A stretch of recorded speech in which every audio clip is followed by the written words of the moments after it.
안녕하세요, 손님 여러분. 밝은 면 수족관에 오신 것을 환영합니다. 이제 여러분은 가장 위험한 바다 해양 생물들을 보게 될 거예요. 하지만 제 말을 오해하지 마세요. 해변을 산책하다가 이 수중 생물을 만나는 것도 가능합니다. 그러니까 지금 주의 깊게 봐두면 재앙을 피할 수 있을지도 몰라요. 이건 물고기일까요? 돌일까요? 이 물고기는 일반적으로 스톤피쉬라고 알려져 있지만 쏨뱅이라고도 불립니다. 다이빙을 하고 수중을 관찰하는 것에 관심이 있다면 이미 눈치채지 못한 채로 지나쳤을 수도 있어요. 겉모습은 회색빛과 얼룩덜룩한 모습 때문에 실제 돌과 구별하는 것은 거의 불가능합니다. 특히 뿌연 스노클 고글을 쓰고 있다면 조심하는 게 좋을 거예요. 그렇지 않으면 스톤피쉬는 가장 독성이 강한 물고기로 알려져 있기 때문에 불행한 결과를 초래할 수도 있어요. 비록 몇몇 종류의 스톤피쉬가 강에서 사는 것으로 알려져 있지만 대부분은 열대 태평양과 인도양 근처의 산호초에서 발견됩니다. 바늘처럼 생긴 등 지느러미 가시는 방해를 받거나 위협을 받을 때 튀어나와 독을 주입해요. 스톤피쉬에 쏘이는 가장 흔한 이유는 수영하는 사람들이 자신도 모르는 사이에 밟기 때문입니다. 하지만 꼭 물속에서만 쏘이는 건 아니에요. 스톤피쉬는 물 밖에서 24시간까지 생존할 수 있기 때문에 해변에 있을 때 어디에 발을 디딜지도 조심해야 합니다. 스톤피쉬에 쏘인 사람들은 극도로 고통스러운 경험이었다고 묘사합니다. 독은 감염을 초래할 수도 있어요. 어떤 경우에는 쇼크와 마비를 일으키는 것으로 알려져 있습니다. 약간 충격적일 수도 있지만 이런 나쁜 평판에도 불구하고 제대로 준비한다면 스톤피쉬는 먹을 수 있습니다. 열을 가하면 독이 분해돼요. 그리고 독의 주요 공급원인 등지느러미를 제거하면 생선회로도 먹을 수 있어요. 이 동물은 공상과학 영화에서 나온 것처럼 생겼지만 진짜 존재합니다. 푸른 고리 문어를 소개합니다. 작은 크기에 속지 마세요. 팔을 포함하여 12에서 20cm에 불과하지만 몇 분 안에 26명의 사람들에게 큰 피해를 입힐 수 있는 독으로 가득 차 있습니다. 스톤피쉬처럼 파란고리 문어는 일본에서 호주에 이르는 태평양과 인도양에서 발견돼요. 일반적으로 산호초와 해저의 바위 지역에서 삽니다. 또한 조수 웅덩이, 해초, 그리고 녹조층에서 발견될 수도 있어요. 푸른고리 문어는 천성이 공격적이지는 않아요. 개나 새우와 같은 먹이를 찾거나 짝을 찾지 않을 때는 종종 바다의 잔해, 조개 또는 틈새에 숨습니다. 자극을 받거나 궁지에 몰리거나 만질 경우에만 인간에게 위험해져요. 위협을 받으면 밝은 노란색으로 변하고 잠재적인 포식자들에 대한 경고 표시로 온몸에 푸른 무지갯빛 고리가 나타납니다. 물린 자국이 보통 눈에 띄지 않기 때문에 너무 늦을 때까지 물린 것을 깨닫지 못할 수도 있어요. 푸른고리 문어의 독은 어지럼증, 감각이나 운동 능력의 상실, 그리고 궁극적으로 마비를 일으킬 수 있습니다. 그러니까 절대 만지지 않는 것이 좋고 발견한다면 서둘러 물러서는 것이 좋아요. 아니요, 이건 꽃다발이 아니에요. 그러니까 분홍색 튜브 같은 것 중 하나를 골라 냄새를 맡으려고 하지 마세요. 여러분의 눈 앞에 있는 것은 꽃성게라고 불리는 해양 동물입니다. 멋지게 보일 수도 있지만 외모에 속지 마세요. 이것은 2014년 기네스 세계 기록에서 가장 위험한 성게로 이름을 올렸어요. 꽃성게는 인도 서태평양의 열대 지역에 서식하며 0에서 90m 깊이의 산호초, 바위, 모래, 해초층에서 발견됩니다. 가장 눈에 띄는 특징은 불가사리에서도 발견되는 발톱 모양의 방어 기관인 차극이에요.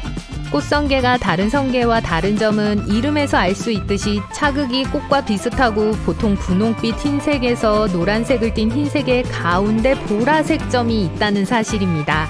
이 꽃 아래에는 짧고 뭉툭한 가시가 숨어 있어요. 비록 많은 바다 성게가 가시를 통해 독을 전달하지만 꽃성게는 차극이나 꽃을 통해 독을 전달해요.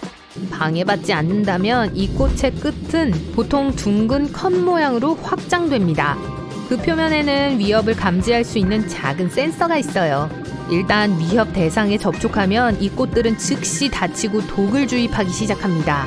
이상한 것은 꽃의 작은 발톱이 때때로 줄기에서 떨어져 나와 접촉 지점에 붙어 있고 그것을 만진 사람에게 몇 시간 동안 계속해서 독을 주입할 수 있다는 겁니다. 녹은 라즈베리 아이스크림의 거대한 웅덩이처럼 보이죠? 그럼 좋겠죠. 이건 사자갈기 해파리로 자이언트 해파리, 머리카락 해파리, 북유령 해파리로도 알려져 있습니다. 차가운 물을 선호하기 때문에 대부분 북극, 북대서양, 그리고 북태평양에서 발견됩니다. 하지만 브리튼제도 주변과 스칸디나비아 바다에서도 발견할 수 있어요. 사자갈기 해파리는 알려진 해파리 중 가장 큰 종 중 하나입니다. 길이가 3m에 이르는 긴 머리카락 같은 촉수에서 그 이름을 얻었죠. 비록 사자갈기 해파리의 평균 종 직경은 약 50cm이지만 때때로 직경이 2m 이상에 도달할 수 있습니다. 기록된 가장 큰 사자갈기 해파리는 1865년 매사추세츠 해안에서 발견됐어요. 그것은 촉수의 길이가 36m였고 지름이 2m였어요. 이해를 돕기 위해 이것은 대왕고래보다 더 깁니다. 사자갈기 해파리는 촉수를 바깥으로 뻗고 먹이를 잡기 위해 덫을 만들어 사냥을 합니다. 약 1200개의 따가운 촉수를 가지고 있기 때문에 물고기가 빠져나오려면 매우 운이 좋아야 할 거예요. 사자갈기 해파리의 침은 보통 생명에 위협이 되지 않지만 매우 고통스러울 수 있기 때문에 여전히 촉수 가까이로 헤엄치는 건 피하는 게 좋습니다. 만약 해변에 떠밀려온 것을 보더라도 만지지 않는 게 좋아요. 해안에 떠내려온 지 한참 후에도 여전히 침을 쏠 수 있기 때문이에요. 재미있는 사실, 사자갈기 해파리는 셜록 홈즈 이야기 사자갈기의 모험에서 용의자로 등장합니다.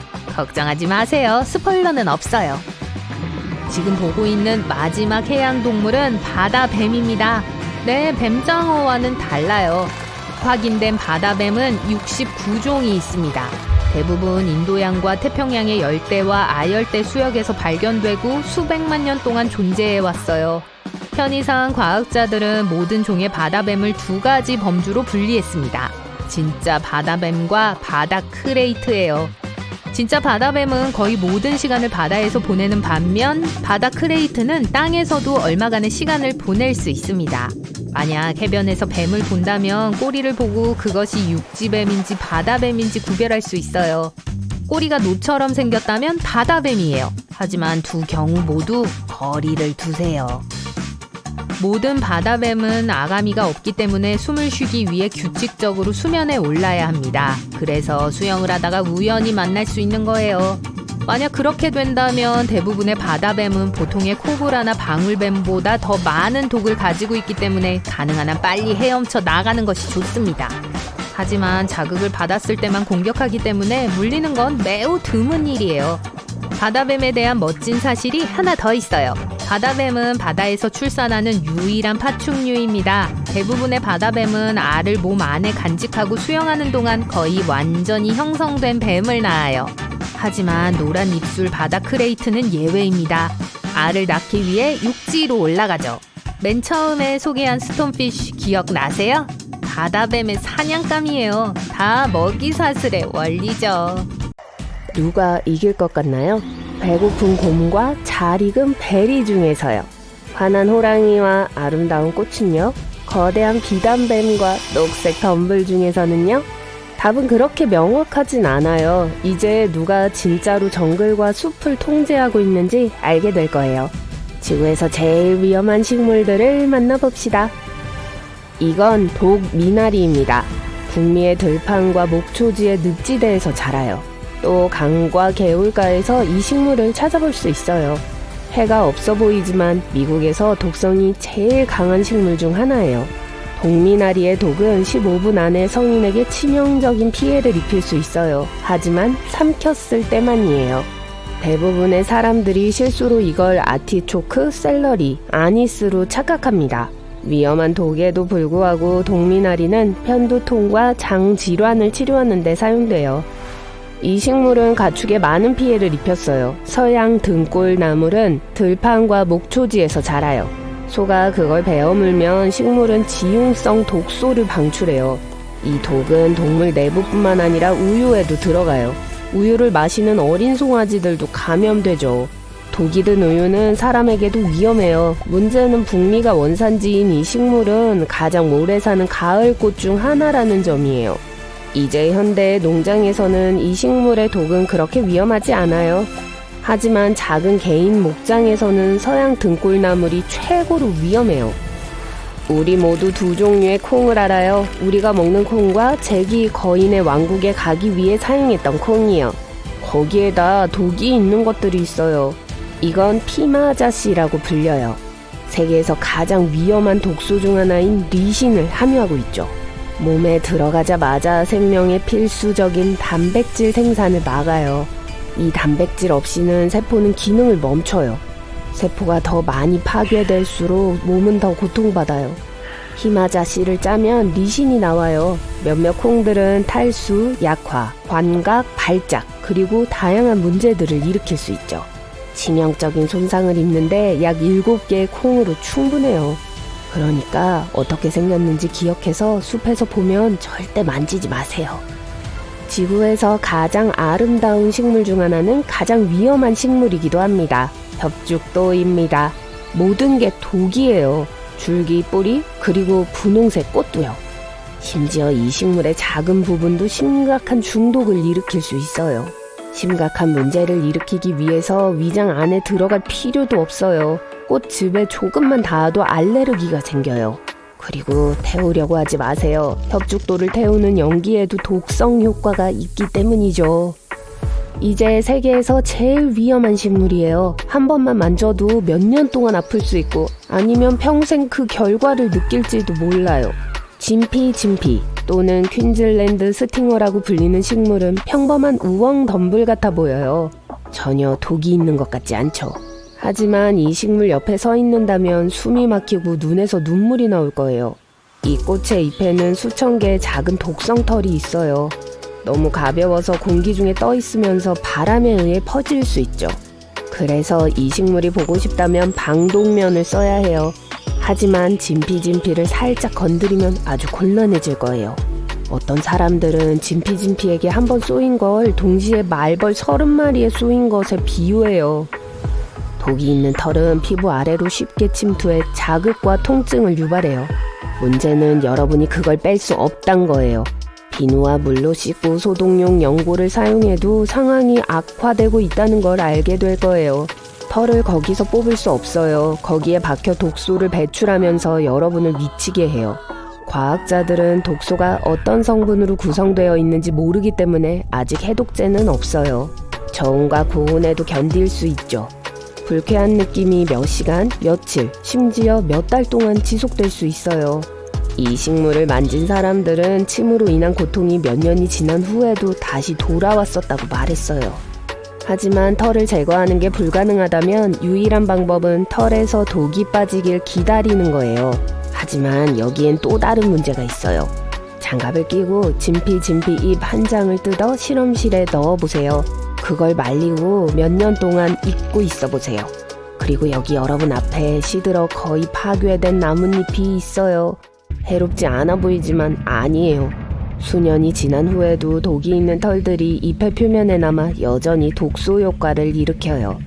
진피는 호주에서만 자라요. 태양과 울창한 녹색 숲을 사랑하죠. 관광객들과 벌목꾼들에게 심각한 위험을 입히곤 했었어요. 하지만 지금 이 식물이 있는 모든 곳에는 경고 표지로 표시되어 있어요. 식물 전시회에서 과학자들은 사람들이 그걸 만지지 못하도록 이 식물을 우리에 넣어놨어요. 묵주 완두콩은 검은 눈을 가진 흰 씨앗 또는 흰 눈을 가진 검은 씨앗이에요. 이 식물들은 아프리카, 아시아, 호주, 그리고 태평양 지역에서 발견할 수 있어요. 어떤 종들은 사람들에 의해 플로리다와 하와이로 운반되었습니다. 도시 거리에서도 이 식물을 만날 수 있어요. 묵주 완두콩 씨앗은 보석과 몇몇 장난감에 사용되었어요. 묵주 완두콩 팔찌를 차고 있는 사람들은 아마 씨앗의 독성에 대해 모르고 있을 거예요. 피마자씨와 묵주 완두콩은 세포 파괴에 기여해요. 흥미롭게도 묵주 완두콩은 장식으로 사용될 뿐만 아니라 특정 건강 상태를 치료하는 데에도 사용돼요. 목록에서 유일하게 유독해 보이는 독성 식물이에요. 아마 봤을 때 손으로 짚고 싶진 않을 거예요. 동맥이나 확대된 신경계 같아 보이는 이 빨간 줄기를 보세요. 그리고 이 열매들은 눈과 비슷해요. 인형의 눈은 좀 소름 끼치는 것 같아요. 내부 구조 또한 외관만큼이나 불쾌해요. 인형의 눈에는 위험한 독소가 있어요. 오래 자랄수록 구성 성분의 독성은 더 강해져요. 인형의 눈의 화학물질에는 근육과 심장을 진정시키는 효과가 있어요. 그 뜻은 몸의 긴장이 너무 풀려서 작동을 멈출 수 있다는 뜻이죠. 아마 이 식물은 실제 또는 야생동물 영화에서 봤을 거예요. 파리 지옥풀은 육식성 식물의 희귀한 대표자예요. 다행히도 곤충에게만큼 인간에게 위험하지 않아요. 하지만 어쨌거나 거기에 손가락을 찔러 넣으면 안 돼요. 자, 이런 식으로 되는 거예요. 식물이 입을 벌려요. 가운데 향긋한 냄새가 나는 빨간 꽃잎이 있어요. 이건 미끼예요. 파리나 딱정벌레가 이걸 알아차리곤 맛보려고 해요. 꽃 안으로 올라가요. 하지만 파리 지옥풀은 바로 다치지 않아요. 식물 안에 있는 작고 민감한 털들이 파리의 움직임을 세요. 만약 파리가 20초 안에 2번 이상 움직이면 식물은 1초 내에 입을 닫아요. 이 간격은 쓰레기가 파리 지옥풀에 떨어졌을 때 불필요하게 닿는 걸 방지해줘요. 그럼 파리는 갇히게 돼요. 식물의 턱에 있는 털 같은 게 새장처럼 작용해요. 먹이는 도망갈 수 없어요. 그러고 나서 파리 지옥풀은 파리를 파괴해야 하는 소화액을 입에 주입해요. 5일에서 10일 후에 식물은 다시 열려 새로운 점심을 기다려요. 파리 지옥풀은 파리, 딱정벌레, 거미, 그리고 심지어 작은 개구리도 먹을 수 있어요. 큰 멧돼지풀은 모든 식물들 중에서 제일 막대한 피해를 입혀요. 특별히 한 사람에게가 아니라 숲과 들판 전체에 위험해요. 큰 멧돼지풀은 침입성 식물이에요. 기생충과 같죠. 빠르게 증식해서 그 지역의 다른 모든 꽃들을 파괴해요. 곤충들은 큰 멧돼지풀을 먹지 않아요. 큰 멧돼지풀이 피부에 알레르기 반응을 일으키기 때문에 사람들이 그걸 파괴하는 것도 문제가 있어요. 빠르게 자라 독이 면역이 되어 오래 살아요. 큰 멧돼지풀은 1층 집 높이에 도달할 수 있고 땅속 깊이 뿌리박고 있어요. 씨앗을 방출하고 가벼운 바람이 씨앗을 수킬로미터에 걸쳐 퍼뜨려요. 과학자들이 아직 그걸 효과적으로 소파 아래를 확인합니다. 없네요. 찬장을 열어봐요. 여기도 아니네. 바닥에 누워서 침대 밑을 살짝 엿봐요. 없네요. 고양이는 없고 토끼만 있어요. 그렇다면 여러분의 고양이는 어디 있는 거죠? 아, 안 돼. 이 장난꾸러기 고양이가 뒷문으로 빠져나갔을까요? 공포감이 여러분을 엄습하고 밖으로 뛰쳐나가죠. 한때는 푸르고 꽃이 만발했던 뒷마당은 이제 두껍고 단단한 아스팔트로 덮여 있어요. 화분에 담긴 여러 개의 큰 조화가 칙칙한 풍경에 좀 더 쾌활한 분위기를 만들어냅니다. 그나저나 고양이는 어디 간 거죠? 이런, 여러분이 걱정한 대로 고양이가 땅에서 뭔가를 발견하고는 가지고 놀고 있어요. 여러분이 다가갑니다. 굉장해요. 작은 녹색 새싹이 아스팔트를 뚫고 나왔어요. 하지만 그건 여러분의 고양이는 엄청난 위험에 처했다는 걸 의미하죠. 왜냐하면 요즘 식물이 곰, 악어, 심지어 상어보다 더 위험하기 때문이에요. 몇 년 전에 대부분의 사람들은 육식 식물이 뭔지도 몰랐어요.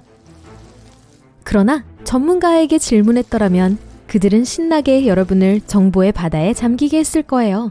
식충식물은 원래 주로 곤충, 개구리, 드물게 쥐와 같은 작은 생물체를 먹었어요. 바꿔 말하면 최근까지죠. 하지만 제가 너무 앞서 나가는 것 같네요. 옛날에는 지구에는 약 700종의 육식식물이 있었어요. 남극 대륙을 제외한 모든 곳에서 자랐어요. 펭귄을 제외하곤 남극 대륙을 좋아하는 건 아무도 없으니까요. 재난이 일어나기 전 사람들은 계속해서 새로운 육식식물종을 발견했어요. 어떤 것들은 육식성이 돼가는 과정에 있었죠. 이것들은 잎이 왁스로 코팅되어 있어요. 벌레가 잎에 앉으면 바로 식물의 물이 가득 찬 항아리 속으로 미끄러졌죠. 몇몇 육식식물은 벌레들을 단지 먹으려고 꼬신 게 아니었어요. 식물의 꽃가루를 퍼뜨리기 위해 일부 나는 생물들이 필요하거든요. 그래서 육식하는 식물들이 아직도 형형색색의 꽃을 피우는 이유 중 하나랍니다. 이 꽃들은 덫에서 가능한 멀리 떨어져 위험한 잎 위로 높이 피어납니다. 이렇게 하면 꽃가루 매개자들은 식물의 번식을 도와주기 전에 먹히지 않게 되죠. 원래 식물들은 햇빛을 쬐면서 대부분의 음식을 얻어요. 하지만 충분치 않았어요. 또한 뿌리로 빨아들이는 영양분이 필요했습니다. 하지만 육식식물은 영양분이 부족한 토양에서 살았어요. 그래서 먹이를 잡기 시작한 거예요. 그런 고단백질 먹이는 식물이 생존하고 더 빨리 자라게 도와줍니다. 심지어 어떤 육식식물은 특별한 소화 효소도 없었어요. 이 식물들은 좋은 박테리아와 협력하곤 했어요. 그리고 이 박테리아가 먹이를 손봐주는 동안 식물은 물리적 덫을 더 강화하는 데 집중했죠. 우린 그때 곧 인생이 몰라보게 바뀔 거라는 걸, 이 행성의 식물에 대한 가능한 모든 정보가 다 필요로 할 거라는 걸 전혀 모르고 있었습니다. 왜냐하면 과학 실험이 통제불능 상태가 되었을 때 제 말은 지구의 모든 식물들이 육식성이 되어버렸거든요. 이 사건은 심지어 육식성 대재앙이라는 이름으로 불리게 되었습니다. 천천히 그러나 확실하게 풀, 나무, 덤불이 변하기 시작했어요. 모두 다 커진 건 아니지만 몇몇 식물들은 커졌죠. 게다가 각각의 식물종들은 먹이를 잡기 위한 자신만의 방법을 선택했어요. 여러분은 천진난만하게 보이는 새싹을 갖고 놀고 있는 고양이가 있는 곳으로 조심스럽게 다가갑니다. 비록 그 식물이 여전히 약하고 여러분의 반려묘를 해치지 않을 거란 걸 알지만 보기만 해도 소름이 끼치죠. 이게 어떤 종류의 식물인지 알아내야 해요. 녹색의 육식식물들은 먹이를 잡기 위해 다양한 방법을 사용해요. 구덩이 모양의 덫과 딱하고 닫히는 덫, 끈적한 덫, 파리잡이 끈끈이 덫, 그리고 많은 다른 것들이 있죠. 그래도 이 식물 모두 변화된 잎을 갖고 있어요. 여러분이 현재 보고 있는 식물은 먹이를 얻기 위해 끈적한 촉수를 이용해요. 이 촉수들이 움직이지 않을 때 햇빛이 거기에 반짝이면서 곤충들을 끌어당깁니다. 하지만 이 식물은 움직이는 촉수의 거만한 주인입니다. 그리고 바로 지금 고양이의 꼬리를 감싸고 있는 게 보여요. 여러분은 이제는 항상 뒷주머니에 넣고 다니는 장갑을 꺼내 껴요. 급하면 급한 대로 해야 하니까요. 그리고 놀라울 정도로 강한 촉수를 부드럽고 조심스럽게 풉니다. 이 식물엔 독이 있는 것 같진 않지만 그건 모르는 일이에요. 여러분은 이게 쥐덕 같은 게 아닌 것에 안심했어요. 그것은 상징적인 육식식물인 파리지옥풀을 닮았죠. 이 풀의 잎은 반으로 갈라져 있어요. 끝에는 밀봉이 되도록 뾰족하게 되어 있어요. 곤충이나 요즘은 동물이 이 톱니 모양의 잎사귀 사이로 들어가면 딱 하고 닫히죠. 이 모든 과정은 1초도 안 걸려요. 이건 가장 위험한 종류의 육식식물이에요. 딱 닫히는 식물의 잎은 짧고 뻣뻣한 털로 덮여 있어요. 이것은 센서티브 또는 트리거 헤어라고 불려요. 만약에 뭔가 또는 누군가가 이것을 건들면 덫이 작동하죠. 식물은 소화액을 생산해내요. 여러분 위에 있는 것과 비슷한 것을 말이죠. 5에서 12일이면 먹잇감은 녹아서 거의 없어질 거예요. 덫은 다시 열리고 드문드문한 자네들은 비에 떠내려가죠. 요즘 사람들은 물속에서도 안전할 수가 없어요. 이제 모든 해초들, 풀잎 하나하나가 여러분 손가락을 먹고 싶어서 난리죠. 우리의 삶은 많은 면에서 극적으로 변했죠. 숲을 통과해야 하는 새로운 도로와 고속도로 건설은 훨씬 더 많은 준비, 안전조치, 그리고 더 발전된 도구가 필요하죠. 긍정적인 면은 이 행성에 어느 때보다 더 많은 산소가 생겼다는 거예요. 사람들은 새로운 현실에 맞게 생활 방식을 조절했어요. 우린 더 이상 공원에서 조깅, 야외에서 수영하기, 다른 야외 활동을 즐기지 않아요. 체육관, 수영장, 그리고 테이크아웃 식당은 선풍적인 인기를 끌고 있어요. 육식성 대재앙은 사람들의 식단에도 변화를 주었어요. 좋은 채소를 기르는 건 요즘 쉬운 일이 아니에요. 감자, 당근, 브로콜리, 그 밖에 무엇이든 귀한 별미가 되었죠. 사람들은 더 이상 걷지 않아요.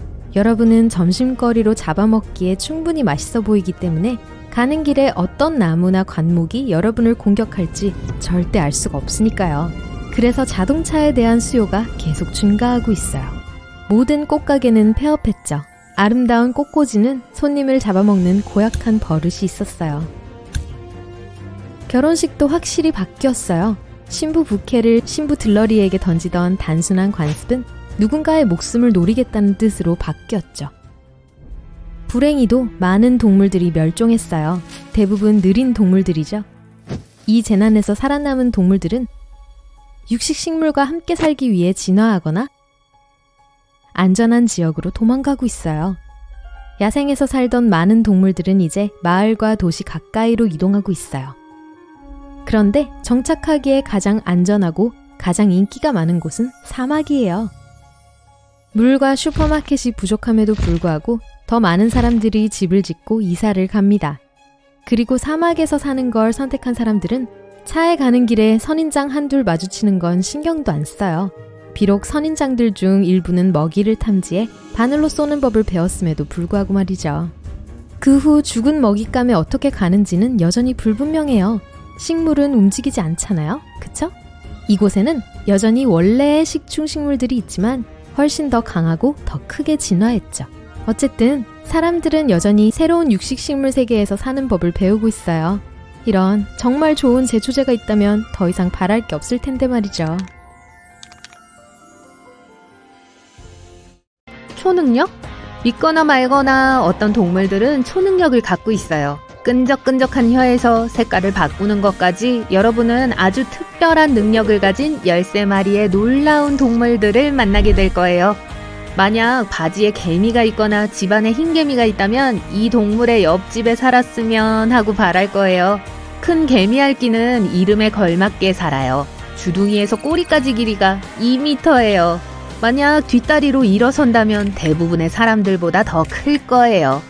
곤충만 먹어서 다행이에요. 개미와 흰개미 식단으로 하루에 거의 35,000마리의 작은 생물을 개걸스럽게 먹어요. 먹이를 잡기 위해 개미알기는 길고 좁은 혀를 갖고 있어요. 약 60cm의 길이이고 뒤를 향해 있는 작은 가시로 되어 있고 끈적한 침으로 덮여 있어요. 개미핥기가 개미집을 발견했을 때 개미핥기는 거대한 발톱을 써서 땅속으로 파고들어요. 개미가 재빨리 움직이면서 혀를 내두르는데 분당 150번까지 움직이고 개미들이 혀에 달라붙죠. 근데 이 개미핥기는 물고 씹을 수 있는 이빨이 없어요. 치아가 없다는 걸 의미하는 빈치류라고 알려진 동물 무리의 한 부류죠. 대신 큰 개미핥기는 입천장에 대고 음식을 갈아요. 분명 그런 혀는 극장에서 팝콘을 먹는 걸 더 흥미롭게 만들어줄 거예요. 놀라운 혀를 가진 또 다른 동물은 악어 거북이에요. 아니요, 이 거북의 혀는 길고 끈적거리지 않아요. 대신 작은 분홍색 지렁이 같아 보이는 피로 가득 찬 작은 추가물을 달고 있어요. 거북이가 배고파지면 거북이는 물 아래에 완전히 가만히 누워 있어요. 유일하게 움직이는 건 벌레 같은 기관이에요. 그걸 더 자세히 보기 위해 헤엄쳐 오는 모든 물고기는 곧 저녁이 되죠. 이 거북이는 숨 참는 것도 아주 잘해요. 한입 하려고 기다리면서 50분 동안 물속에 있을 수 있어요. 대부분의 사람들은 1분에서 2분 정도만 숨을 참을 수 있죠. 또 다른 놀라운 혀요? 펭귄이 멋진 혀를 가지고 있어요. 어떠한 미뢰도 없는 대신 케라틴화된 털로 덮여 있어요. 네, 케라틴은 우리의 손톱과 머리카락을 구성하는 것과 같은 물질이에요.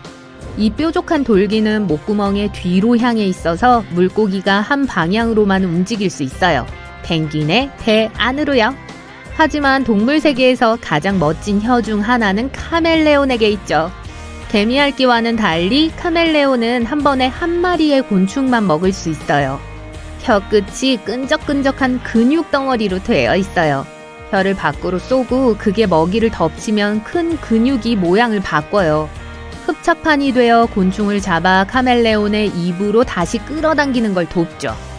만약 여러분이 파리를 잡으려고 해본 적이 있다면 그게 얼마나 힘든지 알 거예요. 빠르죠? 그렇다면 카멜레온의 혀는 훨씬 더 빨라야 해요. 그리고 정말 빨라요. 이론적으로 초당 2,440m의 거리를 이동할 수 있어요. 곤충은 그게 오는 걸 보고 도망칠 시간이 있을 리가 없죠. 카멜레온은 색깔을 바꿀 수 있는 또 다른 특별한 묘기를 갖고 있어요. 한때는 이 동물이 적으로부터 숨기 위한 방법으로 이렇게 하는 거라고 믿었죠. 배경에 섞이기 위해 색깔을 바꾸고 거의 보이지 않게 된다고요. 하지만 이게 이 특별한 능력 뒤에 있는 진짜 이유는 아니에요. 냉혈동물로서 카멜레온은 우리처럼 체온을 조절할 수 없어요. 태양으로부터 열을 흡수하는 방법으로 색을 더 어둡게 하는 거예요. 그리고 열을 식히기 위해 그 열을 반사하도록 더 밝게 변해요. 또 다른 카멜레온들과 의사소통하기 위해 이 능력을 사용하기도 해요. 어떤 색은 경쟁자에게 멀리 떨어지라고 알려줄 수 있어요. 또 다른 색은 파트너를 끌어들이는 데 사용될 수 있고요. 그들만의 이모티콘 같은 거죠. 하지만 색깔을 바꾸는 것에 관한 한 카멜레온은 갑오징어의 상대가 되지 않아요. 오징어, 문어와 관련 있는 이 귀여운 바다 생물들은 피부의 색과 질감을 바꿀 수 있어요. 그 뜻은 해저에 있는 이미의 바위에서부터 떠다니는 초목까지 환경에 있는 거의 모든 것처럼 보일 수 있다는 걸 의미해요. 진정한 숨바꼭질의 세계 챔피언이죠. 이 능력은 오징어를 맛있는 간식으로 보는 돌고래, 상어 또는 물개로부터 숨으려고 할 때 아주 유용해요. 24시간 위장술에 의존하는 동물은 대벌레예요. 이름에서 알 수 있듯이 다리가 달린 나뭇가지처럼 보여요. 크기는 2.5cm에서 30cm까지 다양해요. 그리고 다른 작은 나뭇가지처럼 보이면서 나무 속에 숨어 있는 동안 원하는 무엇이든 먹을 수 있어요. 초식동물로 나뭇잎을 우적우적 씹는 걸 아주 행복해하죠. 다만 다음번에 강아지랑 물어와 놀이를 할 때 우연히 이 벌레를 잡지만 마세요. 그런데 정반대의 행동을 하는 동물들도 있어요. 시간이 지나면서 그들은 포식자들에게 잠재적인 위험을 경고하는 방법으로 실제로 눈에 띄게 진화했어요. 종종 밝은 색과 무늬를 포함하는데 이걸 경계색이라고 불러요. 이것의 예로 왕나비가 있어요. 이 나비를 보면 아름다운 주황색과 날개 위의 무늬에 감탄하기 쉬워요. 하지만 그렇게 밝은 외모로 분명 포식자들이 쉽게 찾을 수 있게 되죠. 사실 밝은 색은 왕나비를 먹는 게 안 좋은 생각이 될 수 있다는 경고예요. 왜냐하면 유충기의 식습관 때문에 왕나비에겐 독성이 있어요. 어떤 동물이든 이걸 한 마리 먹는다면 상당히 아프게 될 거고 다시는 그런 위험을 무릅쓰지 않을 거예요. 스컹크의 흰색과 검은 줄무늬도 같은 이유로 있어요. 스컹크를 건드리면 끔찍한 놀라운 일을 겪게 될 거라는 걸 다른 동물들에게 알려주는 거죠. 스컹크 뒤쪽에 티올이라고 불리는 해로운 스프레이를 내뿜을 수 있는 2개의 분비선이 있어요. 썩은 달걀 냄새가 나죠. 이 동물은 실제로 스프레이를 조준할 수 있고 강력한 방어를 할 수 있어요. 또 6번 연속으로 뿌릴 수도 있어요.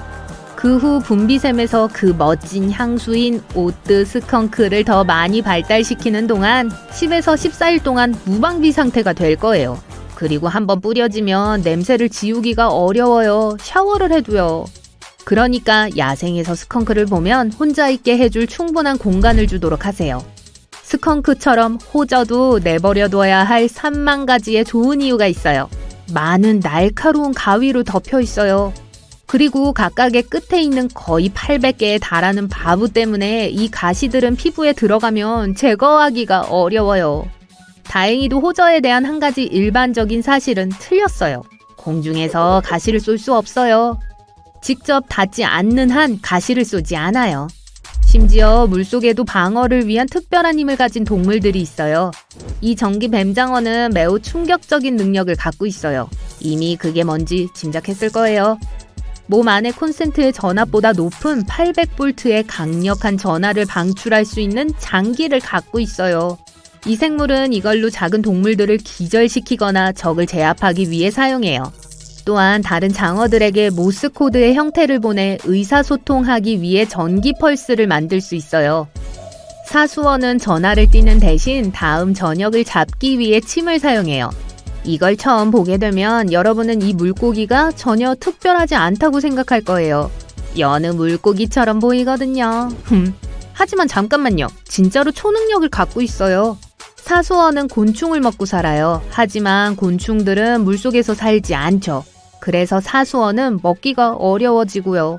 그러면 이 작은 생물은 뭐랄까요? 입에 특별한 디자인과 훌륭한 시력에 의지해 강력한 물줄기를 뱉어내요. 이게 아무 낌새를 못 느낀 곤충을 넘어뜨리죠. 먹이가 물에 빠지면 사수어가 덮쳐요. 이 물줄기는 아주 정확해서 1.5m 떨어진 곤충도 맞출 수 있어요. 비슷하지만 훨씬 더 역겨운 능력을 가진 생물은 뿔도마뱀이에요. 피로 눈 근처의 부비동 부위를 가득 채울 수 있어요. 그러고 나서 위협을 느낄 땐 눈구멍에서 피를 뿜어내죠. 이건 1.2m까지 뻗어나갈 수 있어요. 이게 적을 놀라게 해 도마뱀이 도망칠 충분한 시간을 줘요. 또 눈에 들어간 흙과 먼지를 제거하기 위해 이 특별한 기술을 사용해요. 그리고 마지막으로 지구 전체에 살고 있지만 여러분은 일생 동안 절대 만나지 못할 동물 중 하나로 완보동물이 있어요. 물곰 또는 이끼 새끼돼지라고도 알려진 이들은 심지어 우주로 가서 살아남은 아주 작은 8개의 다리를 가진 미세한 동물이에요. 이들은 거의 파괴될 수 없고 깊은 바다와 남극 대륙의 얼어붙은 황무지에서도 발견됐어요. 가장 가혹한 조건에서 살아남기 위해 툰이라고 불리는 탈수된 공으로 변신해요. 그리고 이런 형태로 섭씨 영하 200도에서 149도에 이르는 높은 온도에서까지 생존할 수 있는 걸로 알려져 있어요. 모두 꽤 놀라운 능력이죠. 눈에서 피가 뿜어져 나오는 것만 빼면요. 징그럽잖아요. 여러분은 야생에서 하이킹을 하며 캠프를 차릴 안전한 장소를 찾고 있습니다. 들리는 건 오직 발 밑에서 나뭇잎과 나뭇가지가 갈라지는 소리뿐이죠. 다람쥐 몇 마리가 저기 나무 위로 뛰어 올라가고 있어요. 하지만 갑자기 예상치 못한 일이 벌어져요. 나무 사이 먼 곳에 뭔가가 이상하게 보이는데 일종의 콘크리트 구조물 같아 보여요. 이상하네요. 이 시점에서 여러분은 숲속으로 최소 32km쯤 들어왔고 여러분이 알고 있는 한 근처에 도시나 마을은 없어요. 그래서 더 자세히 보기 위해 친구들과 함께 길을 떠나기로 해요. 하지만 가까이 다가갈수록 아무데로도 이어지지 않는 걸 알게 돼요. 말 그대로 아무것도 없는 곳에서 뭘 하고 있는 거죠? 그리고 아무데로도 이어지지 않아요. 여러분은 셜록 홈즈 모자를 쓰고 조사를 시작해요. 자, 이곳에 몇 년에 걸쳐 무너진 오래된 집이나 저택이 있었을 수 있어요. 그리고 남은 건 이 계단뿐일 수도 있고요. 하지만 이상하게도 이 기괴한 구조물을 둘러본 후 여러분은 패여도 어떠한 토대의 흔적도 없다는 걸 깨달아요. 마치 누군가가 케이크같이 집 계단을 잘라 여기에 떨어뜨려 놓은 것 같아요. 아무 이유도 없이 말이에요. 네. 여러분과 친구들은 별로 가까이 가고 싶어 하지 않아요. 뭔가가 잘못된 것 같아요. 이 이상한 구조물을 더 오래 볼수록 소름 끼치는 존재가 느껴져요. 뭔가가 여기서 가능한 한 빨리 떠나야 한다는 걸 알리고 있어요. 이상하게 들리겠지만 생뚱맞은 계단의 발견, 숲에서의 터무니없는 발견들은 놀라울 정도로 흔해요. 어떤 것들은 나무로 만들어졌고 어떤 것은 벽돌이나 돌로 만들어졌어요. 어떤 건 오래돼 보이는 반면 다른 것들은 어제 완성된 것처럼 보여요. 이 모든 것의 공통점은 아무데도 이어지지 않으며 모두 아주 신비로운 장소에서 발견됐다는 거예요. 가장 유명한 것들 중 하나는 뉴햄프셔의 체스터필드에 있어요. 숲 한가운데 돌로 만들어진 반원형 아치에 중세풍 긴 계단이 있어요. 마담 앙뚜아네트 쉐리의 성의 일부인 걸로 여겨지고 있어요. 그녀는 파리에서 유명한 가수였어요. 이 성은 약 100년 전으로 거슬러 올라가는데 나중에 1962년에 다시 발견됐어요. 이번에는 계단밖에 없었어요. 또 다른 신비한 고대 계단은 9000년 전으로 거슬러 올라가요. 이탈리아의 한 숲에 있는데요. 꼭대기에 있는 작은 단으로 이어지는 일련의 계단 같아 보여요. 왜 아무데로도 이어지지 않는 걸 만드는데 많은 노력을 기울인 걸까요? 몇몇 전문가들은 그게 일종의 의식용 탑이라고 생각하지만 그 사람들도 모르는 건 마찬가지예요. 인도양에는 인도양 지오이드 로우라는 이상현상이 있어요. 세계에서 가장 큰 일그러진 자연 중력을 만들어내죠. 중광물 퇴적물, 많은 해구들, 그리고 마그마 포켓이 이 지역의 자기장을 방해해요. 지구의 중력은 지구 주변의 다양한 장소에서 변해요. 이걸로 연구원들은 패턴을 찾고 표면 아래에서 무슨 일이 일어나고 있는지 알아낼 수 있습니다. 더 높은 중력장은 일반적으로 아래에 밀도 높은 물질이 있는 걸 의미하며 반대도 마찬가지예요. 일부 과학자들은 이 이상현상이 지각으로 올라오려는 지구의 멘틀이 움푹 패인 곳일 수 있다고 믿고 있어요. 니하우 섬은 사실 오늘날의 발전의 결실을 거부해요. 현지인들은 도보나 자전거로만 다니기 때문에 차가 보이지 않아요. 주민들의 다리가 튼튼한 것도 당연해요. 그들은 수돗물, 인터넷 또는 상점 없이도 번창해요. 섬 전체에 있는 유일한 학교는 보조 발전기가 있는 태양에너지로 작동해요. 그리고 놀라운 건 미국에서 태양열로 움직이는 유일한 학교라는 거예요. 이 섬의 거주자로서 지역 주민들은 영주권자들이 준수해야 할 몇 가지 기본 규칙을 설명해 줍니다. 만약 이 규칙들을 어기면 쫓겨날 수 있어요. 이제 방콕에서 멀지 않은 태국 북동부에는 7,500만 년 된 암석층이 있습니다. 이 바위들은 고래 3마리가 함께 헤엄치고 있는 것처럼 보여요. 자연이 만든 이 아름다운 디자인은 3마리 고래 바위로 알려지게 됐어요. 수백만 년 전에 이 지역은 사막이었어요. 하지만 땅이 변했죠. 점차적으로 지각판의 움직임과 침식에 의해 사암이 산산조각 났어요. 그런 식으로 이 화려한 대형들이 만들어졌어요. 만약 3마리 고래 바위 주변의 산책로를 탐험하기로 결정했다면 그곳에서 폭포와 풍부한 동식물을 발견할 수 있을 거예요. 야말과 가이단 반도에 위치한 이 넓은 구덩이는 2014년에 발견되었습니다. 계속 변하고 진화하는 것 같아요. 구덩이는 점점 넓어지고 사람들은 더 자주 그곳을 찾아요. 물론 어떻게 나타났는지에 대한 이론은 많아요. 운석 충돌에서부터 다른 문명의 활동에 이르기까지 의견들은 많죠. 하지만 제일 일반적인 설명은 지구의 영구 동토층이 녹기 시작한 후 메탄가스가 물 분자에 반응하기 시작했다는 거예요. 이게 얼음을 통해 터지는 메탄 거품을 야기했을 거예요. 분화구들은 수천 년이 되었을 수도 있지만 확실히 아는 사람은 없습니다. 뉴멕시코주 타오스라는 작은 마을로 운전해 가고 있습니다. 지역 주민의 2%가 매일 이상한 윙윙거리는 소리를 들어요. 어떤 거주자들은 이 소리가 다른 은하계에서 온 손님들이 사용하는 기술과 어떤 연관이 있다고 믿고 있어요. 또 마을에 불길한 뭔가가 살고 있다는 이론도 있고요. 타오스는 저주받았다고들 하죠. 사악한 영혼이나 홀령이 조상들이 과거의 한 일로 사람들을 벌주고 있다고요. 과학자들은 아직도 이 소리의 본질을 설명할 수 없어요.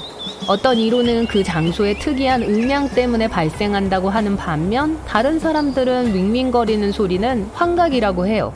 어떤 사람들은 모두가 뭔가에 대해 이야기를 하고 마음이 실제로는 존재하지 않는 소리에 대한 환상을 만들어내서 그걸 듣는다고도 하고요. 이 소리가 모두에게 똑같지도 않아요. 어떤 사람들에겐 낮은 웅성거림이고 다른 사람들에겐 윙윙거리는 소리에 가까워요. 하지만 이상한 소리를 들을 수 있는 곳은 이곳만이 아니에요. 더 험이라고 불리는 소리는 전 세계 사람들이 들었다고 주장하고 있어요. 스코틀랜드의 작은 마을에 사는 몇몇 사람들은 그게 낮고 두꺼운 웅웅거리는 소리라고 묘사했습니다. 반면 플로리다의 일부 주민들도 비슷한 소리를 들었어요. 이 현상이 언제 나타났는지 정확히 알 수는 없지만 언론이 이 현상에 대해 처음으로 이야기하기 시작한 건 1970년대 영국에서였어요. 또 거의 200년은 거슬러 올라가는 신비한 윙윙거리는 소리에 대한 기록도 있어요. 일부 추정에 따르면 지구상의 약 2%의 사람들만이 웅웅거리는 소리를 들을 수 있다고 해요. 그 사람들의 귀가 저주파의 파동을 감지할 수 있거나 완전 다른 이유일 수도 있고요. 아마 흥얼거리는 사람이 노래의 가사를 모르기 때문에 웅웅거리는 소리를 듣는 걸 수도 있어요. 네, 이 농담도 200년짜리예요. 인도네시아의 한 화산은 밝은 푸른 용암을 내뿜고 파란색과 보라색 불꽃을 만들어내요. 이 현상은 화산이 세계에서 가장 높은 수준의 유황을 지니고 있기 때문에 발생해요. 또 악취로도 근처에 있다는 걸 알 수 있어요. 하지만 주제에 벗어난 이야기네요. 그리고 황산가스가 타는 듯한 뜨거운 공기와 상호작용하고 녹은 용암에 의해 불이 붙을 때 파랗게 변해요. 또 이 분화구 안에는 세계에서 가장 큰 산성호수가 있어요. 네, 냄새가 정말 심해요. 수중의 강과 호수가 염수연못이라고 불리는 데는 이유가 있어요. 높은 염분이 주변의 바닷물보다 그 안에 있는 물을 더 밀도 있게 만들어요. 그래서 강과 호수를 형성하면서 바닥으로 가라앉는 거예요. 이것에는 파도도 있어요. 이 파도들은 때때로 물가에 부딪힐 수 있습니다. 잠수함을 타고 그곳으로 내려가면 염수 연못 수면에 쉽게 떠다닐 거예요. 하지만 잠수함 없이 그런 호수에서 수영하는 건 너무 위험해요. 유독한 메탄과 황화수소를 너무 많이 함유하고 있거든요. 네, 전 이것도 패스할래요. 하지만 여러분은 하고 싶은 대로 하세요. 멕시코의 크리스탈 동굴은 세계에서 가장 독특한 결정 구조물의 본거지입니다. 동굴 안의 초희귀한 환경 덕분에 그곳의 결정체들은 믿을 수 없는 크기로 자라요. 공기가 엄청나게 습합니다. 물은 우유빛 거인들의 성장을 촉진시키는 수톤의 미네랄을 포함하고 있어요. 어떤 건 전봇대보다 더 길어요. 돌풍이 눈이 쌓인 지역을 가로질러 눈을 굴리기 시작할 때 원통형 눈 도넛이 생겨요. 마치 눈사람을 만들듯이요. 만약 그게 진짜라면 결국 바람이 움직이기엔 너무 무거워질 거예요. 하지만 눈 도넛의 중심은 비어 있어요. 도넛의 안쪽 층이 너무 얇고 도넛이 형성될 때 날아가기 때문이죠. 이것으로 눈덩이보다 더 가벼워져요. 그래서 더 굴러가기도 하는 거예요. 안타깝게도 눈 도넛이 나타나려면 아주 정확한 조건이 필요하기 때문에 보기 힘듭니다. 에티오피아의 다날키 함물지는 아마도 여러분이 볼 수 있는 가장 이상하게 생긴 곳 중 하나일 거예요. 네온빛 온천, 용암 웅덩이, 광활한 염전이 여기저기 흩어져 있어요. 여기서는 특히 조심해야 해요. 유독가스가 열수구 위로 소용돌이치고 있거든요. 그리고 많은 웅덩이들이 산성이 강해요. 그러니까 수영하러 가지 마세요. 적어도 점심 식사 후 30분까지는요. 농담이에요. 그리고 마지막으로 1992년 바다에서 발견된 28,000마리의 고무 오리만큼 미스테리한 게 또 없어요. 홍콩에서 미국으로 목욕 장난감을 운반하던 배가 바다에서 길을 잃었을 때예요. 이 오리들 중 일부는 수십 년이 지난 후에도 여전히 바다에 떠 있어요. 남아메리카, 알래스카, 하와이, 그리고 심지어 호주에서도 목격됐어요. 그리고 갖고 놀면 목욕 시간이 즐겁죠. 고무오리. 러시아 발트해 연안에는 수수께끼 같은 국립공원이 있습니다. 춤추는 숲은 지금까지 어떤 과학자도 설명하지 못한 곳입니다. 숲의 소나무는 모두 고리와 나선형으로 꼬불꼬불 굽어 있어요. 그 지역의 모래 언덕을 보다 안정적으로 만들기 위해 소나무를 심었던 60년대 초반이 돼서야 그 모습을 드러냈죠. 한 가지 이론은 불안정한 모래가 나무를 이렇게 꼬이게 만들었다는 거예요. 꼬불꼬불한 나무에 대한 다른 이론들에선 강한 바람 혹은 초자연적인 힘 때문이라고 하고 있습니다.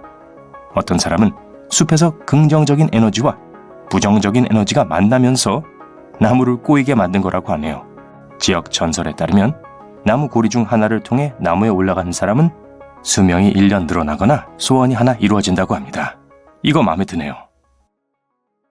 엽기적인 나무에 대해 말하자면 이탈리아 피에몬트 지역에서 자라는 나무 한 그루를 빼놓을 수 없죠. 그곳에선 뽕나무 꼭대기에서 벚나무가 자랍니다. 이상한 것은 두 나무 모두 완전 건강하다는 거예요. 토성의 북극에 계속되는 폭풍은 모양이 이상합니다. 육각형이에요. 아마도 바람이 기울기 때문일 것 같아요. 이 구름 패턴의 총 길이는 14,500km로 지구의 지름보다 약 1,800km 더 깁니다. 육각형은 여러 해 동안 관찰되었지만 더욱 신비로워졌습니다. 색깔도 변했거든요. 예전엔 청록색이었지만 최근엔 황금색으로 바뀌었죠. 색이 변하는 이유는 계절이 바뀌면서 극지방이 햇빛에 노출되기 때문이에요. 워싱턴의 오크빌에서 비가 오는 게 드문 일은 아니지만 이 비는 여전히 과학적으로 확실하게 설명되지 않았습니다. 흔한 빗물방울 대신에 하늘에서 투명한 젤리 형태의 빗방울이 떨어졌어요. 이 방울들이 약 58제곱킬로미터에 걸쳐 내렸죠. 이 비에 매우 가까이 간 사람들은 감기 같은 증상을 경험했다고 합니다. 그 방울은 뭐였을까요? 연구원들은 이 방울에 인간 백혈구가 들어있다고 주장했습니다. 이후 실험에서는 핵이 없는 것으로 나타났어요. 어떤 사람들은 이 방울이 해파리가 증발되어 비처럼 내린 거라고도 하고 심지어 상업용 비행기에서 떨어진 폐기물이라고 주장하기도 합니다. 항해하는 바위라고도 알려진 걸어다니는 바위는 외부의 개입 없이 캘리포니아의 데스밸리 국립공원을 가로질러 이동하며 가는 길을 따라 흙과 모래에 긴 흔적을 남깁니다. 움직이는 바위에 다양한 타임랩스 영상 자료가 찍혀 있어요. 과학자들은 심지어 몇몇 바위에 GPS 내비게이션을 설치했고 바위가 상당한 속도로 움직인다는 것을 알아냈습니다. 일부 연구원들은 밤 동안 데스밸리의 어는 듯한 기온 때문에 얇은 얼음이 만들어진 후 낮이 되자 얼음이 녹을 때까지 바위가 움직이게 된 거라고 생각합니다. 아니면 롤링스톤즈 콘서트가 있었거나요? 농담입니다. 시베리아의 바타가이카 분화구는 지하 세계의 문처럼 보입니다. 길이는 약 1km이고 깊이는 86m예요. 하지만 성장을 멈추지 않습니다. 깊이가 점점 더 깊어질수록 지하층이 더 많이 노출되죠. 이 층들은 수천 년 전 지구의 모습을 보여줍니다. 움푹 꺼진 땅에 지구가 예전에 어떤 기후였는지가 드러나거든요. 이 분화구는 60년대에 급속한 산림 벌채로 나타나기 시작했습니다. 나무는 더 이상 땅의 그늘을 들이우지 않았고 땅은 더 뜨거워졌죠. 그래서 영구 동토층이 녹으면서 분화구가 형성된 거예요. 뉴멕시코 타오스의 웅웅거리며 고동치는 소리는 1990년대 이후 현지인들을 미치게 만들었습니다.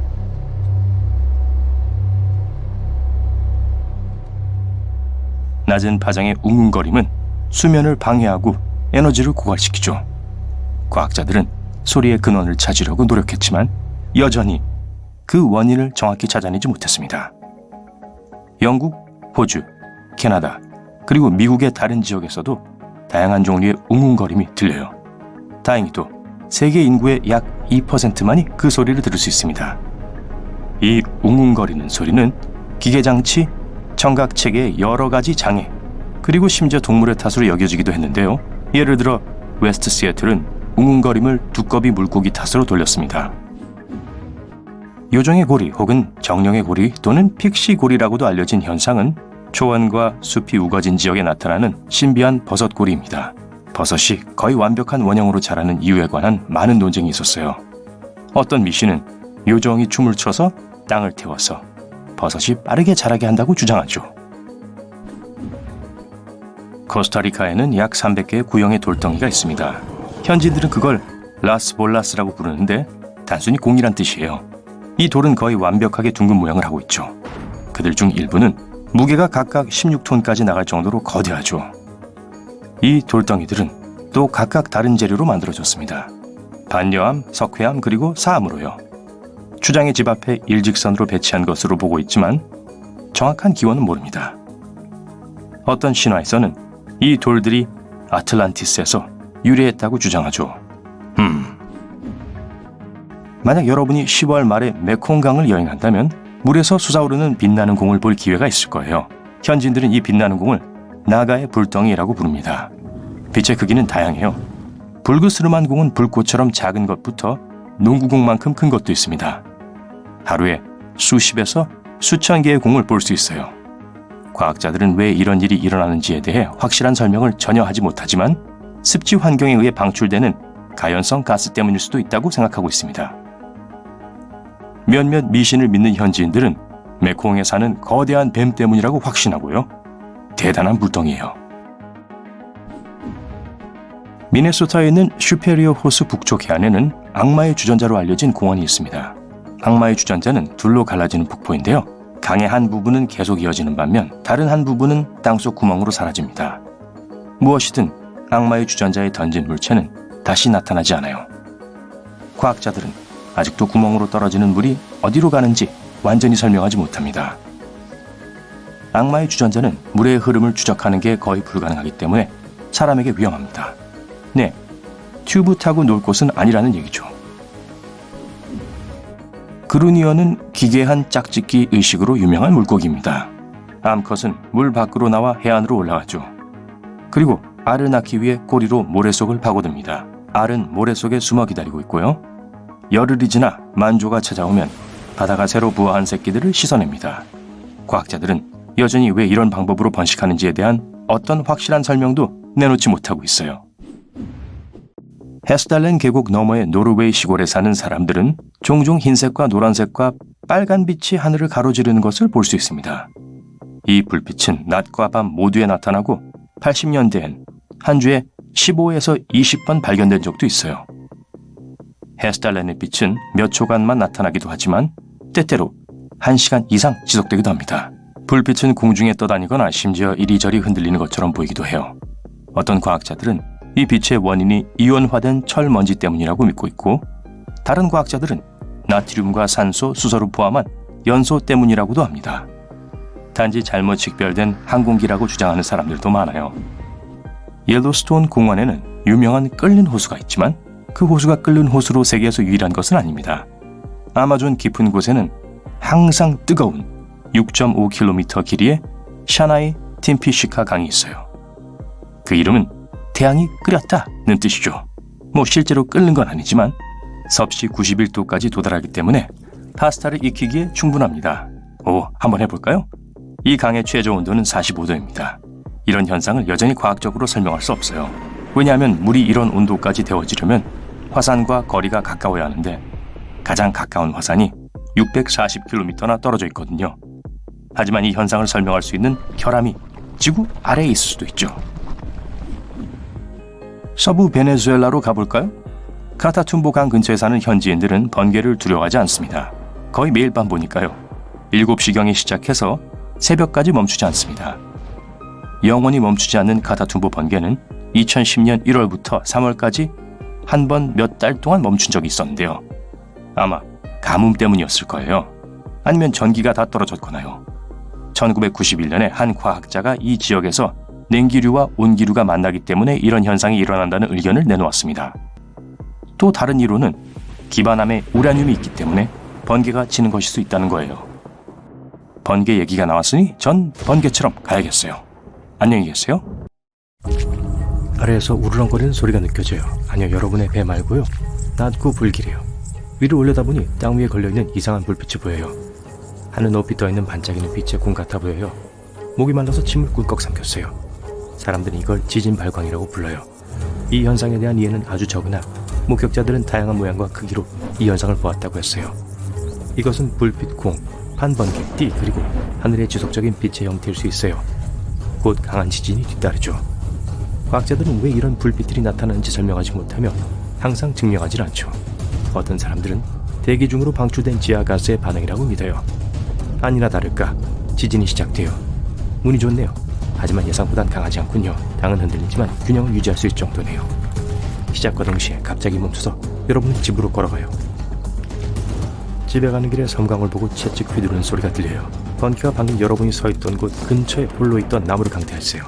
불이 붙었고 불기둥이 하늘로 치솟고 있어요. 아직도 비는 오지 않고 불기둥은 점점 더 커져요.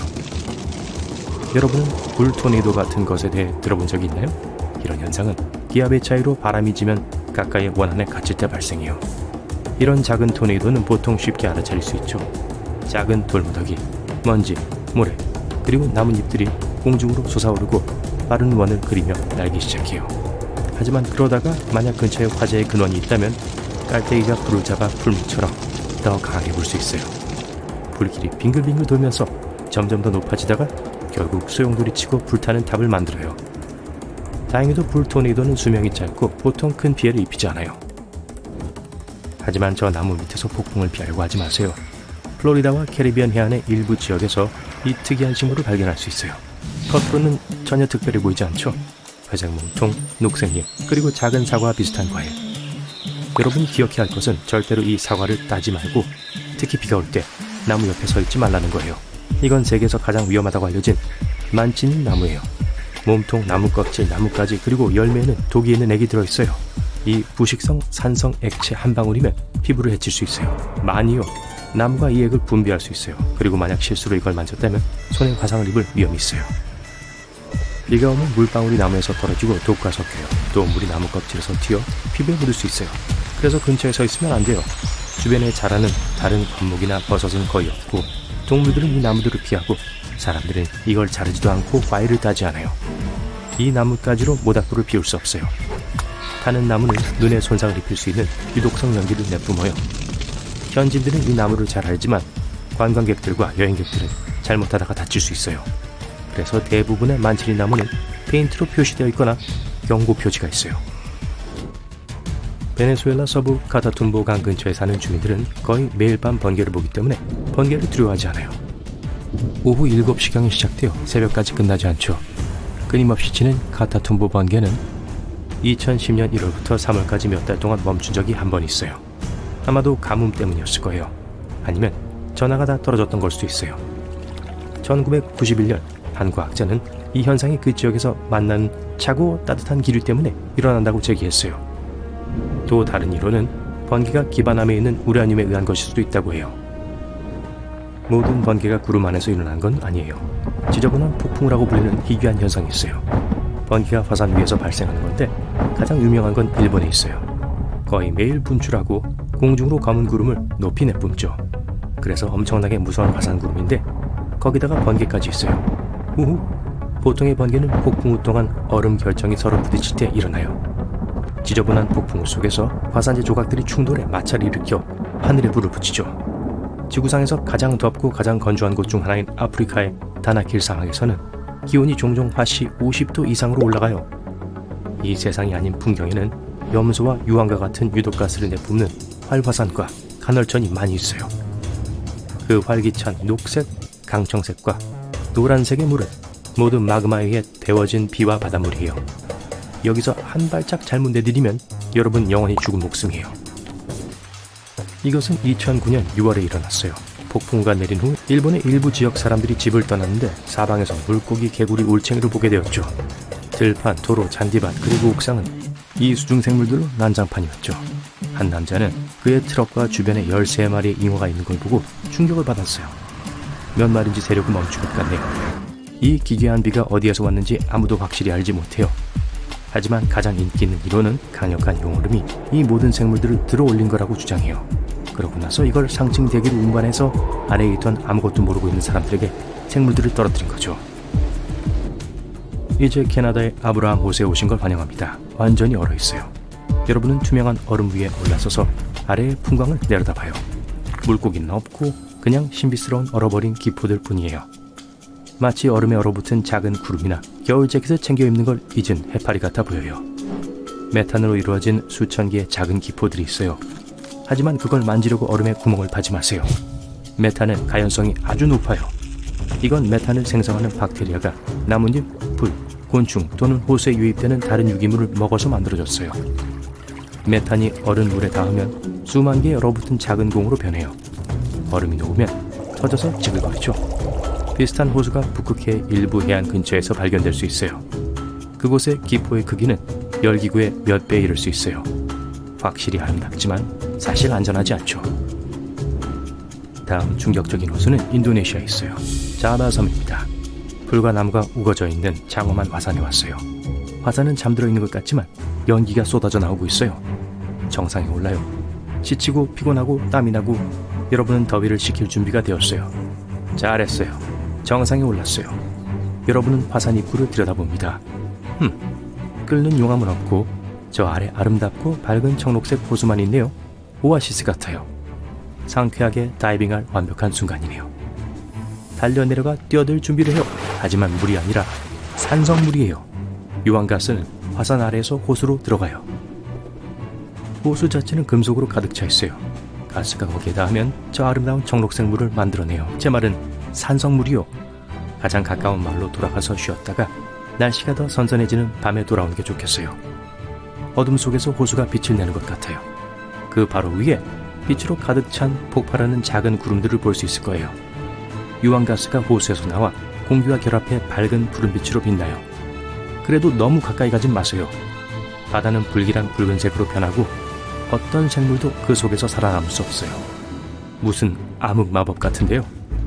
사실 이것은 적조라고 불리는 특정한 색조를 물에 더해주는 걷잡을 수 없이 퍼져나가는 작은 해조류예요.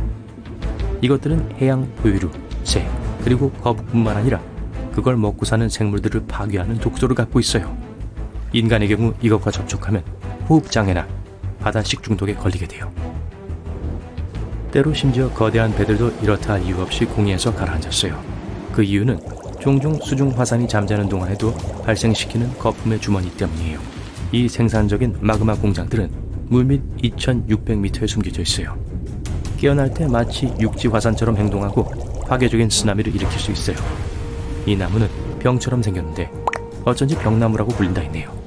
나미비아에서 자라고 많은 관광객들을 끌어모으죠. 하지만 이 나무는 지구상에서 가장 위험한 나무 중 하나니까 너무 가까이 가지 마세요. 우유 같은 액이 나무 몸통 안쪽에 흘러요. 이건 인체의 독성이 아주 강해요. 하지만 밝은 면을 보자면 이 나무들은 붉은 속이 있는 아름다운 분홍색과 흰색의 잎을 갖고 있어요. 우주 서쪽에 한때 감옥으로 사용되었던 나무가 자라고 있어요. 오랫동안 바오밥 감옥나무 안에는 범죄자들을 위한 감방이 존재했었어요. 보통 사람들은 임시로 하룻밤만 그곳에 머물렀어요. 그 후 최종 목적지로 옮겨졌죠. 이 감옥은 1500년도 훨씬 전에 지어졌고 오늘날까지 완벽하게 보존되어 있어요. 이곳을 찾는 관광객들은 안을 살짝 볼 수 있어요.